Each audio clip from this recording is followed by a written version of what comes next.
శ్రీమాత్రే నమ. జయ గురు దత్తాత్రేయ నమ.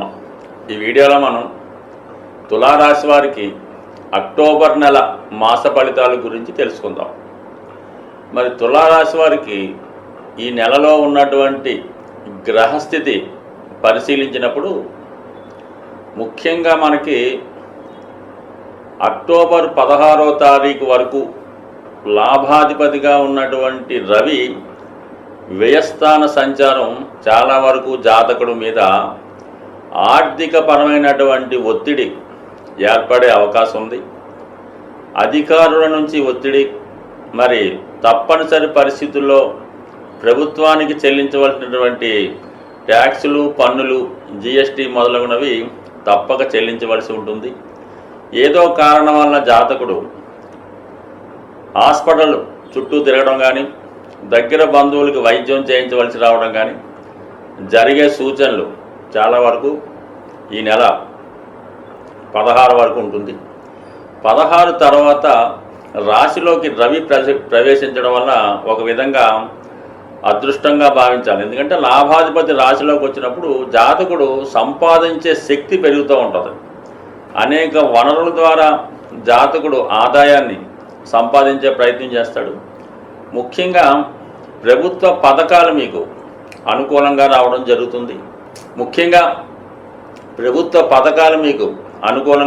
జరుగుతుంది. అలాగే ప్రభుత్వ అధికారులు, దగ్గర బంధువులు పూర్తిగా సహాయ సహకారాలు అందిస్తారు. జాతకుడు ఒక ఆత్మధైర్యంతో, ఆత్మవిశ్వాసంతో ముందుకెళ్ళే ప్రయత్నం చేస్తూ ఉంటాడు. అయితే మరి ఈ అక్టోబర్ 13 వరకు రాశి అందే ఉన్నటువంటి శుక్రగ్రహ సంచారం జాతకుడిని చాలా వరకు లగ్జరీ వైపు తీసుకెళ్లే అవకాశం ఉంది. ఖరీదైన వస్తువులు కొనాలనే ఆలోచన, ఖరీదైనటువంటి ఆలోచనలు జరుగుతుంటాయి. ఎక్కువగా ఎంటర్టైన్మెంట్ సంబంధించిన వాటిలోనూ, విందు వినోదాల్లోనూ ఎక్కువగా పాల్గొనడం జరుగుతూ ఉంటాడు.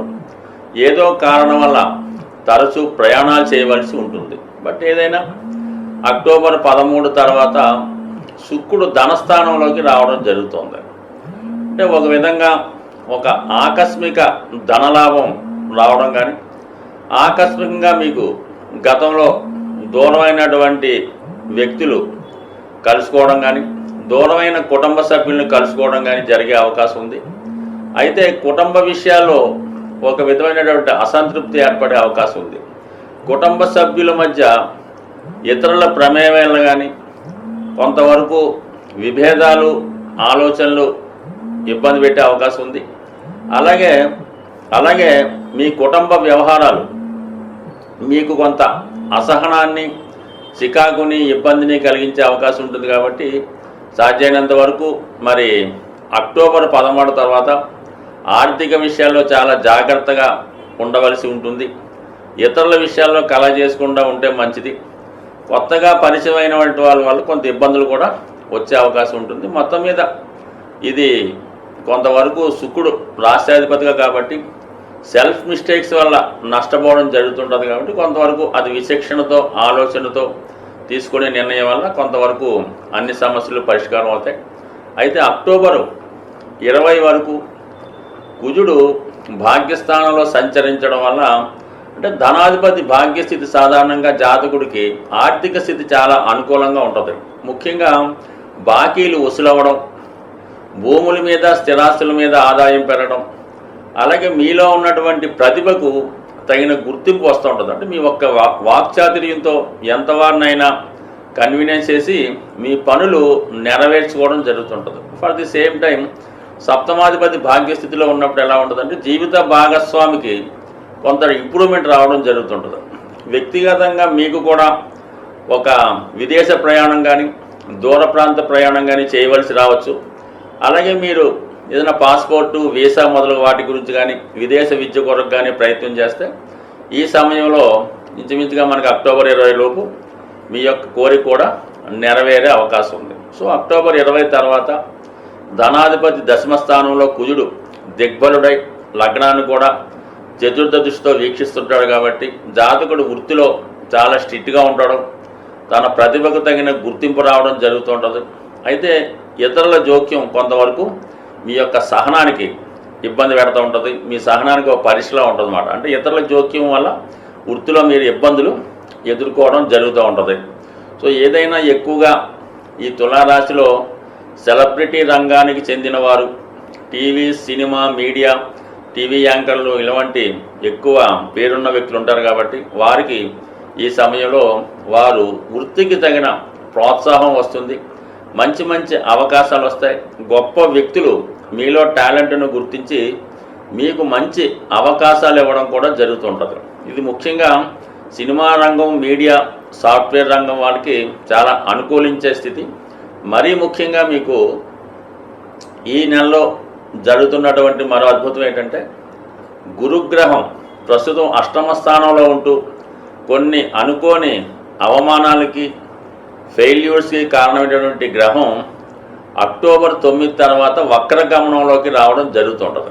సో అప్పుడు ఏమైందంటే ఆటోమేటిక్గా మేషరాశిలోకి ఉన్నటువంటి ఫలితం కూడా ఇవ్వడం వల్ల మీలో ఉన్నటువంటి కొన్ని బలహీనతల నుంచి బయటపడి వ్యక్తిగతంగా మీలో ఉన్నటువంటి సామర్థ్యాన్ని పైకి తీసుకొచ్చే ప్రయత్నం చేస్తారు. అది ఒక మార్గదర్శకుడి వల్ల, ఒక మంచి డైరెక్టర్ వల్ల మీలో ఉన్నటువంటి ప్రతిభకు తగిన గుర్తింపు వస్తుంది. మరీ ముఖ్యంగా వివాహానికి సంబంధించిన ప్రయత్నాలు మీరు ఏమైనా చేస్తున్నా, వివాహం కొరకు గతంలో ఏదన్నా ప్రయత్నం చేసి ఆ సంబంధం ఏదో మధ్యలో ఆగిపోయి ఉన్నా, లేదా భార్యాభర్తల మధ్య విభేదాలు ఉండి ఎడముఖం పెడముఖంగా ఉన్నా, ఏదన్నా ఆర్థికంగా పెద్ద మొత్తంలో ధనం కొరకు ప్రయత్నం చేసి మధ్యలో ఆగిపోయి ఉంటే ఈ సమయంలో మీరు ఆ విధంగా ప్రయత్నం చేయడం వల్ల మీకు గతంలో ఆగిపోయినటువంటి ఆర్థిక సంబంధించిన విషయాలు, కుటుంబ సంబంధించిన విషయాలు, ఉద్యోగపరమైన విషయాల్లో మీకు ఉన్నటువంటి సమస్యలు ఈ సమయంలో అక్టోబర్ 9 తర్వాత సాల్వ్ అయ్యే అవకాశం ఉంది.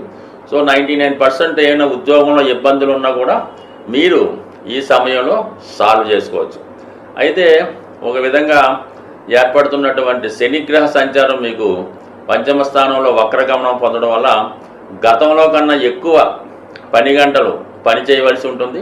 దానికి తగినటువంటి ఫలితాన్ని కూడా మీరు ఈ సమయంలో పొందే అవకాశం ఉంటుంది. ముఖ్యంగా ఈ నెలలో జాతకులు కుజగ్రహ, రాహుగ్రహ, శనిగ్రహాలకి ఖచ్చితంగా పరిహారం చేసుకోవాల్సిందే. అలాగే రవిగ్రహానికి కూడా పరిహారం చేసుకోవాలి. ఎందుకంటే కుజ శనులకి షష్టాష్టక స్థితి ఏర్పడింది, అలాగే రవి శనులకు కూడా ఈ స్థితి ఏర్పడింది.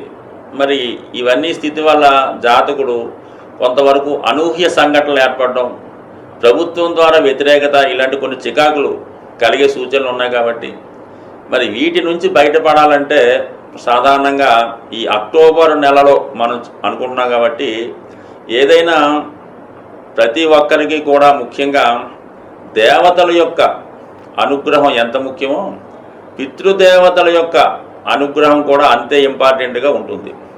మరి అటువంటి పితృదేవతల యొక్క అనుగ్రహాన్ని పొందేవాలనుకున్న వాళ్ళకి మరి ఈ అక్టోబర్ 2వ తారీఖున వస్తున్నటువంటి మహాలయ అమావాస్య అన్నది ఒక సంవత్సరంకి ఒకసారి వచ్చే ఈ రోజునాడు మాత్రం ఖచ్చితంగా అందరూ కూడా సాధ్యమైనంత వరకు ఈ గ్రహాల పీడలతో ఉన్నవాళ్ళు, కొంతవరకు ఈ పితృదోషాలు, పితృశాపాలు, సర్పదోషాలు ఉన్నట్టు వారికి ఈ మహాలయ అమావాస్య రోజు విధి విధానంగా మీ యొక్క ఆచార వ్యవహారాన్ని అనుసరించి ఏదైనా దేవాలయంలో అక్కడ ఉన్నటువంటి పండితులకి తగు విధమైనటువంటి మరి ఈ బియ్యం మొదలవి ఇచ్చి వాళ్ళ యొక్క ఆశీర్వాదం తీసుకోవడం జరుగుతూ ఉంటుంది. అలాగే కొంతవరకు వారికి ఉపయోగపడేటటువంటి అవసరాలకు తగినటువంటి బియ్యం, పప్పులు మొదలగునవి ఇవ్వడం వల్ల మీకు పితృరూపంలో వాళ్ళు సంతోషిస్తారు.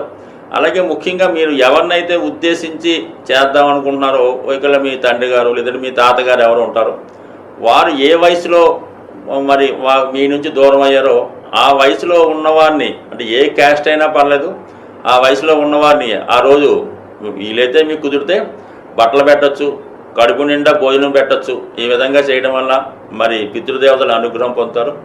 అలాగే మరి మీకు ఏదన్నా గోవుకి ఈ విధంగా ఆహారం పెట్టినా కూడా ఆ దోషం నుంచి, అంటే వాళ్ళ స్థాయిని బట్టి చేసుకోవాలి తప్ప మరి పెద్దగా చేయగలిగే వాళ్ళు గొప్పగానే చేసుకోవాలి. ఏమాత్రం అవకాశం లేని వారు ఆ రోజు కూడా గడవని వారు ఆ విధంగానే చేసుకోవాలి. చేయడం ఇంపార్టెంట్ తప్ప పెద్దగా చిన్నదన్నది కాదు. కాబట్టి ఇది ఒకటి కంపల్సరీగా చేయండి. అలాగే కంపల్సరీగా ఈ అక్టోబర్ చివరిలో వస్తున్నటువంటి ఇంచుమించుగా 30-31 తారీఖుల్లో వచ్చినటువంటి మరి మాస శివరాత్రి రోజు కూడా ఈ విధి విధానంగా శివుడికి అభిషేకం చేసుకోవడం వల్ల సమస్త దోషాలు తొలగాలంటే సింపుల్గా శివారాధన మించింది లేదు. ముఖ్యంగా శని వక్రించున్నాడు కాబట్టి శివునికి మీరు ఆరాధించడం వల్ల గతంలో వచ్చిన ఫలితం కన్నా 100 రెట్లు ఫలితం వచ్చే అవకాశం ఉంది. కాబట్టి మరి అటువంటి శివుణ్ణి మీకు ఏ రోజు ఇష్టమైతే ఆ రోజు పూజించడం వల్ల కూడా ఈ రాహువు, శని, కుజ, రవిగ్రహాల దోషాల నుంచి బయటపడే అవకాశం ఉంది. ప్రతిరోజు సూర్య నమస్కారం చేసుకొని నవగ్రహ స్తోత్ర పారాయణ చేయడం వల్ల కూడా గ్రహాల అనుకూలత ఏర్పడే అవకాశం ఉంది. స్వస్తి.